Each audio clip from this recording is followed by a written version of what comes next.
ಗೆಳೆಯರೇ, ನಿಮಗೆಲ್ಲರಿಗೂ ಕೂಡ ನಮಸ್ಕಾರಗಳು. ಈ ದಿನ ನಾವು 2025ರ UPSC ಪರೀಕ್ಷೆಯಲ್ಲಿ ಕೇಳಿರುವಂಥ ಒಂದು ಪ್ರಮುಖವಾಗಿರುವಂಥ ಪ್ರಶ್ನೆಯ ಕುರಿತಾಗಿ ಡಿಸ್ಕಸ್ ಮಾಡಲಿದ್ದೇವೆ. ಆ ಪ್ರಶ್ನೆ ಯಾವುದು ಅಂತ ಒಂದು ಬಾರಿ ಗಮನಿಸ್ಕೊಳ್ಳಿ. Subsequent to which one of the following events ಗಾಂಧೀಜಿಯು consistently opposed untouchability and appealed for its eradication from all space, decided to include the upliftment of Harijans in his political and social programme ಅಂತೇಳಿದ. ನೋಡಿ, ಮುಖ್ಯವಾಗಿ ಈ ಕೆಳಗೆ ಕಾಣ್ತಾ ಇರತಕ್ಕಂತಹ ಯಾವ ಈವೆಂಟ್ನ ನಂತರ ಕೊಟ್ಟಿರುವಂಥ 4 ಆಪ್ಷನ್ಸನ್ನು ಸರಿಯಾಗಿ ಗಮನಿಸ್ಕೊಳ್ಬೇಕು.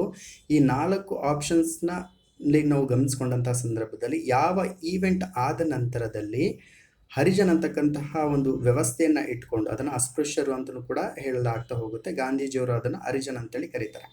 ನೋಡಿ, ಈ ಹರಿಜನ್ ಅಂತಕ್ಕಂಥ ಮೂವ್ಮೆಂಟ್ಗೆ ತೀವ್ರವಾಗಿರ್ತಕ್ಕಂಥ ರೆಸ್ಪಾನ್ಸು ಈ ಕೆಳಗಿನ ಯಾವ ಈವೆಂಟ್ನ ಮುಖಾಂತರ ಸಿಗುತ್ತೆ ಅಂತ ನೋಡ್ಕೊಂಡಂಥ ಸಂದರ್ಭದಲ್ಲಿ the right answer the Poona pact, ಅಂದರೆ ಪೂನಾ ಒಪ್ಪಂದ ಅಂತ ಕರಿತೀವಿ. ಇದು ಆದದ್ದು ಸೆಪ್ಟೆಂಬರ್ 24, 1932ರಂದು.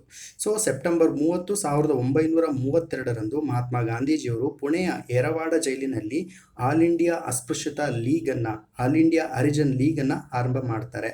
ಸೊ ಈ ಒಂದು ಈವೆಂಟ್ನ ನಂತರದಲ್ಲಿ ಅತ್ಯುನ್ನತ ಪ್ರಮಾಣದಲ್ಲಿ ಹರಿಜನ್ ಅಂತಕ್ಕಂಥ ಮೂವ್ಮೆಂಟ್ಗೆ ರಾಜಕೀಯವಾಗಿ ಮತ್ತು ಸಾಮಾಜಿಕವಾಗಿ ಕಾರ್ಯಕ್ರಮಗಳು ಉಂಟಾಗ್ತಾ ಹೋಗುತ್ತೆ. ಜೊತೆಗೆ ಅಸ್ಪೃಶ್ಯತೆಯನ್ನು ತೆಗೆದುಹಾಕಬೇಕು ಅನ್ನೋದರ ಕುರಿತಾಗಿ ಮಹಾತ್ಮ ಗಾಂಧೀಜಿಯವರು ತೀವ್ರತರವಾಗಿರ್ತಕ್ಕಂಥ ಹೋರಾಟವನ್ನು ಮಾಡ್ತಾರೆ.